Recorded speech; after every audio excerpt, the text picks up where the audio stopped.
क्या आप अपने लिए कोई स्कूटर देख रहे हो बट कंफ्यूज हो? चलिए आपका कन्फ्यूजन दूर कर देता हूँ। मेरे पीछे जो स्कूटर खड़ा है ना, इसमें जो फीचर जो चीज़ें मिलती है ना, वो देखने के बाद में आपका सारा कन्फ्यूजन दूर हो जाएगा। खमागणी दोस्तों, मैं अंकुर शेखावत। चलो आपको सबसे पहले दिखाता हूँ इसमें आपको मिलता क्या है। रेंज की दिक्कत है वो भूल जाओ, ये आपको 115 किलोमीटर की रेंज दे देता है। सबसे पहले दिक्कत आती है कि यार मैं स्कूटर तो चला रहा हूँ, लेकिन दिक्कत आती है इसके छोटे छोटे टायरों को लेके। बट इस ऑर्बिटर के साथ में ना आपको ये दिक्कत नहीं आएगी, क्योंकि इसके अंदर आपको मिलते हैं 14 इंच के टायर। ये 14 इंच का टायर है फ्रंट में। अब 14 इंच के टायर होने के बाद में चाहिए कैसे रास्ते हों, क्योंकि आजकल जो सड़कें हैं वो इतनी अच्छी तो होती नहीं है, इतने खड्डे हों, आपको इसके साथ दिक्कत नहीं आएगी। ये जो टायर हैं आपको कहीं से भी निकाल के ले जाएंगे। ये देख सकते हो आप, 90, 80, 14 इंच का टायर फ्रंट में है। ये रियर में आपको मिल जाता है 12 इंच का टायर। तो फ्रंट में 14, रियर में 12 इंच का टायर। तो किसी तरह की कोई दिक्कत नहीं आएगी। पर यार मुझे तो जो है ना थोड़ी सी दिक्कत है सस्पेंशन को लेके, बिकॉज ना कभी किसी स्कूटर में सिंगल सस्पेंशन आता है या फिर वो ओल्ड सस्पेंशन यूज़ करते हैं। यहाँ आपको दिक्कत नहीं आएगी। फ्रंट में टेलीस्कोपिक फ्रंट सस्पेंशन आ जाते हैं, ये देखो, जिससे आपकी राइड क्वालिटी बहुत ज़्यादा कंफर्टेबल होने वाली है। और रियर में आप आते हो तो ये देखो जी, रियर में भी एक स्प्रिंग पीछे है और एक इधर है, तो डुअल सस्पेंशन आ जाते हैं। डुअल सस्पेंशन की बाद में आपको कोई दिक्कत नहीं आने वाली है किसी भी तरह के रास्ते पे। बहुत ही अच्छा कंफर्ट जो है आपको इन सस्पेंशन से मिलने वाला है। बट यार इनकी तो प्राइस ज़्यादा होगी। प्राइस ज़्यादा नहीं है, प्राइस की दिक्कत दूर कर देते चलो आपकी। इसके अंदर ना आपको 2 वेरिएंट मिल जाते हैं, V1 और V2। V1 और V2 देखोगे ना आप तो आपको बिल्कुल भी डिफरेंस फील नहीं होगा। दोनों के अंदर किसी तरह का कोई डिफरेंस फील ही नहीं होगा, एग्जैक्टली सिमिलर लगेंगे। अगर आप V1 लेते हो, जो आप 49,999 रुपीज़ दे के घर ले जा सकते हैं बास सर्विस पे, जिसमें आपको 86 किलोमीटर की IDC रेंज मिल जाती है और 862 रुपीज़ आपका पर मंथ कॉस्ट आती है एज ए बास सर्विस। तो यहाँ पे कितना आपका खर्चा आ रहा है? आपका खर्चा यहाँ पे, जहाँ पे आप लाख 1.5 लाख रुपए दे रहे थे, वहाँ पे आपका यहाँ पे खर्चा 50% आ जाता है। जितना चलाओगे उतना आप पे कर लो। और अगर आपको चाहिए कि यार मुझे तो थोड़ी सी रेंज ज़्यादा चाहिए, तो इसके अलावा ऑर्बिटर अवेलेबल है V2। V2 में आपको मिलती है 158 किलोमीटर की रेंज, IDC रेंज है, और उसको आप सिर्फ 84,500 रुपीज़ में ले जा सकते हो। तो आप अगर स्कूटर देख रहे हो कि यार मुझे जो 150 किलोमीटर की रेंज दे दे और साथ ही में मुझे जो है 1 लाख रुपए से भी कम पैसा खर्च करना पड़े, तो ये आपके लिए बेस्ट प्रोडक्ट हो सकता है, क्योंकि इसके अंदर आपको मिल जाती है 158 किलोमीटर की IDC रेंज है। रियल वर्ल्ड में ये आपको 115 किलोमीटर की रेंज दे देता है, और उसके बाद में आप टेंशन फ्री होके चलाओ, और एज ए बास सर्विस में सिर्फ 84,500 में आप इसको घर ले जा सकते हो यार। और सुना है कि ना स्कूटर्स, इलेक्ट्रिक स्कूटर में ना बैटरी पीछे रखी होती है, उसके अंदर तो स्पेस ही नहीं होता है, फिर मैं सामान कहाँ रखूँगा। चलो आइए सामान की दिक्कत भी दूर कर देते हैं आपकी। इसकी आपको बूट ओपन करना है। बूट ओपन करने के बाद में आपको ये इतना बड़ा स्टोरेज मिल जाता है, जिसमें आपका चार्जर और एक हेलमेट आराम से आ जाएगा, और उसके अलावा आपकी महीने भर की ग्रॉसरी आप इसमें आराम से ला सकते हो। और इससे ज़्यादा बड़ा आपको क्या ही स्पेस चाहिए। इतना बड़ा बूट स्पेस आपको इस स्कूटर में मिल जाता है कि आप आराम से अपना सामान ला सकते हो। इसके अलावा एक हेलमेट यहाँ रख सकते हो आप, एक हेलमेट यहाँ रख सकते हो। यहाँ पे स्पेस दे रखा है, तो 2 आपके हाफ फेस हेलमेट भी आराम से इसके अंदर आ जाते हैं। अगर 2 लोग कहीं जा रहे हैं, वो इसको अपने हेलमेट आराम से अंदर रख सकते हैं और आराम से इसको ले जा सकते हैं। और क्या ही चाहिए। और ये V2 वेरिएंट है, जिसके सीट के नीचे लिखा हुआ है V2।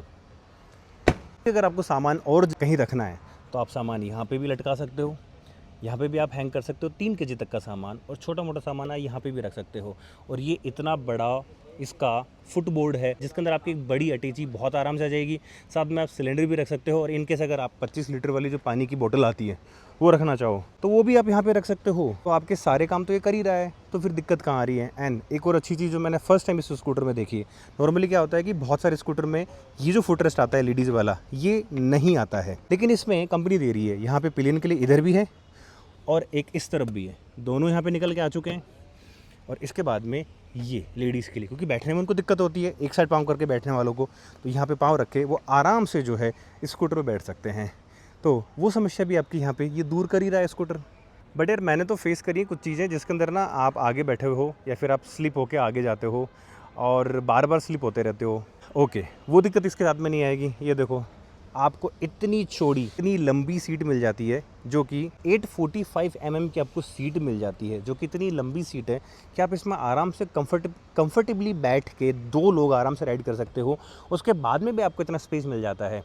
दो लोग यहाँ एक आदमी यहाँ जाएगा, दूसरा यहाँ जाएगा, फिर भी आपको स्पेस मिल जाता है। अगर छोटा बच्चा है तो उसको भी आप आराम से बैठा सकते हो, और आगे स्लिप होके जाने के तो चांसेस हैं ही नहीं, क्योंकि जो मटेरियल यूज़ किया है, जो कुशनिंग दी है, वो बहुत ही ज़्यादा यहाँ पे अच्छी टीवीएस ने दी है। और देन इसकी ये अप राइट हैंडल पोजीशन, जब भी आप इसको राइड करते हो तो आप अप राइट बैठते हो। आपका ये जो है ना नीचे की तरफ नहीं है, ये आपके फेस की तरफ है, आपकी बॉडी के नज़दीक है इसका हैंडल। उस वजह से आपको बहुत ज़्यादा कंफर्ट मिलता है जब भी आप इसको राइड करोगे। और साथ ही में फ्री की छोटी विंडशील्ड मिल जाती है, जिससे आपको किसी तरह का विंड ब्लास्ट नहीं होगा आपके फेस पे डायरेक्ट। और क्या चाहिए बताइए। मेरी तो कम हाइट है, उनके लिए मैं चला ही नहीं पाऊँगा। देखो यार, कम हाइट वालों के लिए कोई दिक्कत नहीं है। 760 mm की सीट हाइट है, इससे लोअर सीट हाइट तो आपको किसी और स्कूटर में मिलेगी ही नहीं। 760 mm की सीट हाइट है। आपकी हाइट अगर 5 फुट है, 5 फुट 2 इंच है, 4 फुट 8 इंच है, तो भी आप इसको बहुत ही आराम से मैनेज कर लोगे, राइड कर लोगे। सबसे बड़ी बात, ये लाइट वेट है, तो किसी तरह की दिक्कत यहाँ पे इस स्कूटर में आपको नहीं आएगी। सब जो है ना टीवीएस ऑर्बिटर के साथ में आपको मिल जाता है। देखो यार, आपके जितने भी क्वेश्चन थे इसको लेके, चाहे वो बैटरी रिलेटेड हो, चाहे वो इसके टायर से रिलेटेड हो, चाहे इसके सीट से रिलेटेड हो, स्पेस से रिलेटेड हो, यहाँ वाला स्पेस है जो फ्रंट के अंदर जो बोर्ड मिलता है, फ्लैट बोर्ड मिलता है, इससे रिलेटेड हो, और सबसे बड़ी बात जो मैं आपको राइडिंग पोजीशन की बात कर रहा था, कुछ ये पोस्चर रहने वाला आपका अपराइट वाला। तो ऑलमोस्ट सारे डाउट्स जो है ना टीवीएस ऑर्बिटर आपके दूर कर देता है। फिर बात आती है सस्पेंशन वाली। तो जो मैंने सस्पेंशन बताया, फ्रंट के अंदर आपको 14 इंच का tyre with telescopic front suspension, near में 12 इंच का tyre with dual spring suspension, front और रियर दोनों में मिल जाता है। तो ऑलमोस्ट आपके ना एक अच्छी राइड क्वालिटी मिल जाती है आपको, साथ में एक अच्छा कंफर्ट ही दे देता है, और स्पेस भी आपको सब कुछ इस स्कूटर में मिल जाता है ऑर्बिटर में। अगर आप एक ऐसा स्कूटर देख रहे हो जो आपको 100 से ज़्यादा की रेंज दे दे, 115 किलोमीटर की रेंज दे देता है V2 में, तो आपको ना ये कंसिडर कर लेना चाहिए। और सबसे बड़ी बात है प्राइसिंग। बहुत से ऐसे स्कूटर भी अवेलेबल है मार्केट में जो 1.5 लाख रुपए के हैं, बट रेंज जो आपको रेंज देते हैं सिर्फ 80-90 किलोमीटर की। बट इसके साथ में आपको रेंज की दिक्कत नहीं आएगी। ये ऑर्बिटर आपको काफ़ी अच्छी रेंज देता है, जो प्राइस है उसके अकॉर्डिंग आपकी प्राइस को जस्टिफाई करता है। तो ये थी इसकी ऑल अपडेट टीवीएस ऑर्बिटर की। बाकी अगर कुछ पूछना चाहें तो इस वीडियो पे कमेंट कर सकते हैं। बहुत बहुत धन्यवाद वीडियो को देखने के लिए।